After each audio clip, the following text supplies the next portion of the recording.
যাতে বন্ধ করে, তার জন্য হস্তক্ষেপ গ্রহণ করতে হবে। এবং আমরা বলতে চাই যে আপনাকে হিন্দুকে মুসলিমকে অন্য সম্প্রদায়ের মানুষ আমরা বুঝি না, আমরা বুঝি আমরা একটাই, আমরা মানুষ, আমরা মানব সম্পদ, সমাজে এটাই আমাদের পরিচয়। তাই আমরা সকলে মিলে মিশে একাকার হয়ে বাস করব এবং এর বিরুদ্ধে আন্দোলন সংগ্রাম সংগঠিত করব। আপনারা আমাদের পাশে থাকবেন।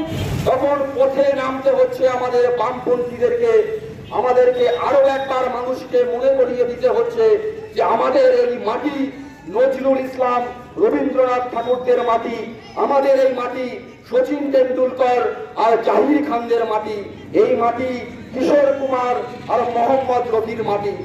এই মাটিতে হিন্দু মুসলিম সহ ধর্মীয় ভেদাভেদ যারাই সৃষ্টি করতে আসবে তাদেরকেই আমরা উপযুক্ত জবাব দিয়ে বলবো যে এই মাটিতে ধর্মীয় মৌলবাদ কখনো মাথা চাড়া দিয়ে দাঁড়াবে না।